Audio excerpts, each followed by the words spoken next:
Good evening, folks. Joe Baker with Trade Pilot Pro doing your nightly S&P pivot report and daily market action.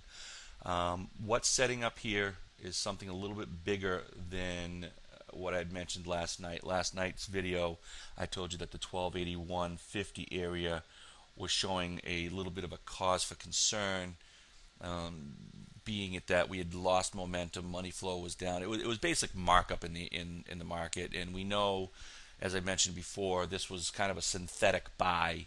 By forcing these naked shorts to cover, you created a synthetic buy in the market. And what I mean by synthetic buy is you basically enacted a share buyback program by the fellows that was short the stock, not by overall demand or that the fundamentals of the companies are any bit better. They just basically put them to a higher price and nothing's changed. So that's what's concerned me. Keep in mind, when we do, naked shorting is something totally different than just outright shorting. Naked shorting, they're actually shorting more shares than that are available on the market. So let's say, for instance, company has 10,000 shares, 100,000 shares in the float, and there's 400,000 short. Obviously, where are they getting those shares? They're just naked shorting. They're not allocating those shares to short. So it can drive the price down and ultimately put some of these companies out of business, like they did with Bear Stearns and IndyMac and so forth and so on.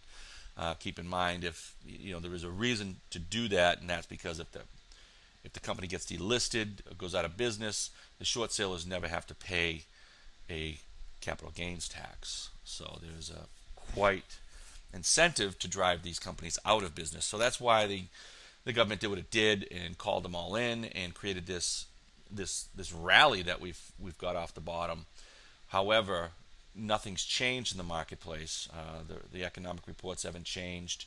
The banks are still struggling, still trying to reliquify themselves. So that being said, a standard short, somebody who allocates the shares and just shorts the market, they do put a floor on some of these indices or these instruments, because what happens is, as the stock price comes down, they buy to cover, to take some of their profit. So they create buying on the way down, albeit buying to cover, it's still a buy. Without them, it could get pretty ugly. So if they're stopping the short sales, restricting them in the outright marketplace, that could actually be worse. So that being said, let's talk about what I'm seeing and why I'm concerned. We had a 210-point drop from early June down to here in July. This is obviously a very fast and very ugly looking chart. However, we have bounced up to the 34 and now we've given it back. And what concerns me is this area right in here. If we take out the 1200 on the S&P, what we will do is we'll set up an ABC down that would trigger. So we would get another 210-point drop. So you take your A portion to your B portion. Okay, so this area up in here, down to this area, and then back up for the retracement area, we would add the A to B portion to this area, which brings us to 1080 for a target on the S&P. This is why I'm cause for concern. We need to hold this 1240 area. We really just need to hold the 1240 area. If we can, then we could have a small ABC up pattern in Fibonacci sequence, meaning that the A portion to the B portion would come down and your C to D would be this leg to this leg, and it would bring us up to about the 1330 area, and it would get us out of this area of trouble.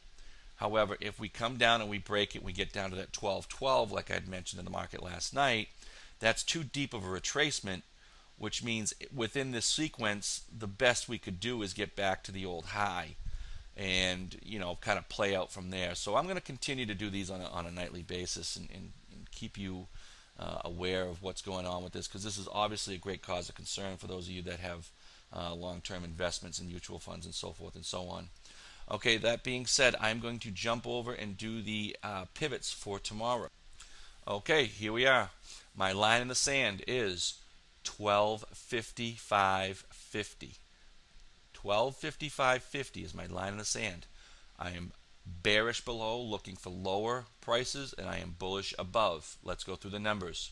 Above 1255.50, we have 1257.75. We have a breakout at 1259.25, a pivot at 1263.25, 1268.75, 1272.55. Our target on the breakout of 1259.25 is 1271.25 with a possible extension to 1278.50. Below my line in the sand, we have 1250.75, breakdown at 1247.25, 1244.40, 1239.75. Target would be 1235.25, and an extended breakdown to 1229 and 1225. Hope these numbers are big enough so you can pause this and write this down. If you want, you can go to my blog, put your email address in where it says sign up for our nightly newsletter, and I will be emailing these levels out to all of you that want to receive them so you can print them and keep them next to your computer if you do trade the S&P futures. Okay, guys, have a good night. Be careful in this market. We are again at an important juncture where that 1240 has to hold. If not, we head down towards the 1212, 1200 area, and you know if we take that out, it could get pretty nasty. But for all those of you that have long-term investments, I'm staying positive for you. Thank you very much. Take care.